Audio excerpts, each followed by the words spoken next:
Laura, de l'ancienne vedette hollywoodienne devenue princesse européenne et tragiquement décédée, continue de briller, entretenue notamment par sa famille. Si le prince Albert II de Monaco fait vivre avec passion et tendresse la mémoire de sa mère, d'autres figures du clan apportent aussi leur contribution. Les voix du sang sont impénétrables. Si Camille Gottlieb, fille cadette de la princesse Stéphanie de Monaco, attire occasionnellement des commentaires pointant une ressemblance avec sa défunte grand-mère la princesse Grace, c'est une de ses cousines qui se prépare à marcher de manière troublante sur les traces de l'ancienne star de cinéma, tragiquement disparue en 1982 dans un accident de la route. 70 ans après, Gina Levine reprend en ce mois de mars 2019 le tout premier rôle de Grace Kelly. Grace avait 19 ans en 1949 lorsqu'elle fit ses débuts d'actrice au Buck County Playhouse, fameux théâtre situé à New Hope près de Philadelphie, dans The Torchbearer, pièce que son oncle George Kelly avait écrite en 1923. 2 ans plus tôt, la jeune femme, déterminée à faire carrière dans la comédie malgré les réticences catégoriques de ses parents, en particulier celle de son père John, avait justement présenté une scène extraite de cette même pièce pour son audition à l'Académie américaine des arts dramatiques à New York, où elle avait ensuite pu être admise, bien aidée par l'influence de George.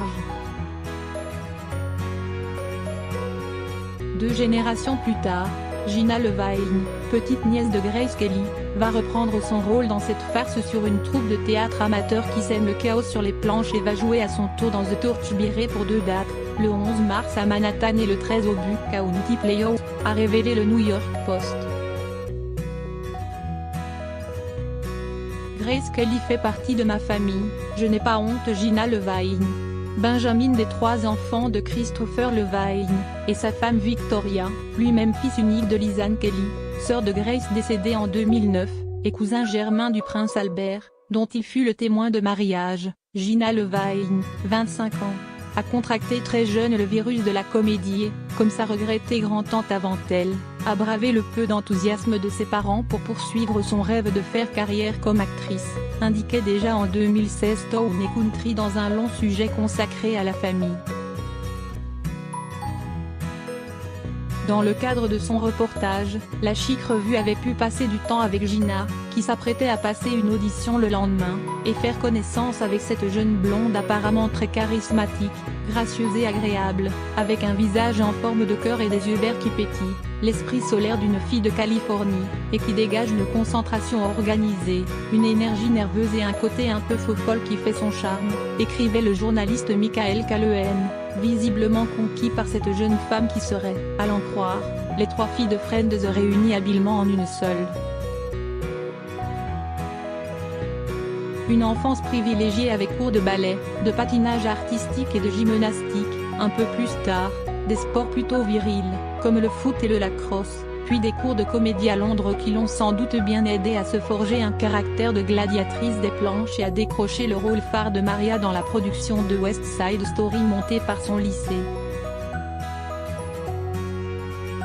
Elle aurait pu aller à Yale, admise à la très prestigieuse fac, ce qui aurait très certainement fait le bonheur de son papa, mais non, pas de concession à sa passion, direction l'école d'art dramatique Carnegie Mellon School of Drama, où sa filiation n'est guère restée secrète mais où son travail a payé et lui a permis d'acquérir une certaine légitimité.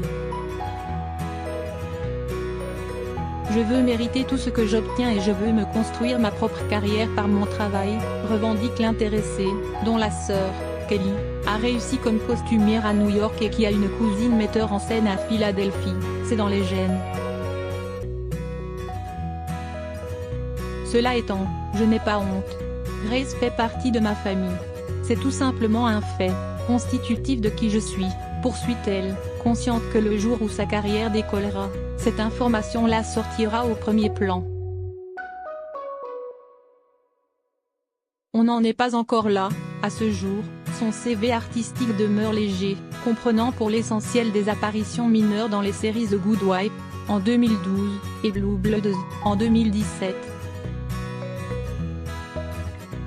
Cette année, elle doit faire par ailleurs un passage sur le grand écran, présente au casting du film The Sunlight Knight porté par Gillian Anderson et Zach Galifianakis. Grace Kelly avait, elle, 23 ans lorsqu'elle se révéla au cinéma, dans la peau de l'épouse de Gary Cooper pour Le train sifflera 3 fois. Un grand hommage en préparation sur le rocher. Le prince Albert II de Monaco, qui rend de temps à autre visite à son cousin américain Christopher, dont le fils Christopher Jr. est parrain du prince héréditaire Jacques, quand ce n'est pas ce dernier qui vient sur le rocher ou quand ils ne partent pas en voyage ensemble, s'était déplacé en Pennsylvanie en 2013 avec la princesse Harlene spécialement pour y inaugurer en grande pompe l'exposition itinérante événement consacré à sa mère, de Philadelphie à Monaco, Grace Kelly, au-delà de l'icône. En septembre 2015, toute la famille Levaille était venue à Monaco pour la cérémonie délocalisée de la remise des prix annuels de la Princess Grace Foundation USA, événement habituellement organisé à New York dont Gina est coutumière. Gardien attentif de la mémoire de la princesse Grace, le souverain monégasque inaugurera le 18 avril 2019, avec l'aide de son ami Stéphane Bern et d'Adriana Carambeu, marraine de l'événement aux côtés du prince, une exposition hommage à l'occasion du 90e anniversaire de sa naissance. Autour de l'artiste niçois Stéphane Bologne-Garreau, des œuvres originales et inédites créées spécialement pour l'occasion par 50 artistes américains célébreront Grace Kelly et son parcours hollywoodien.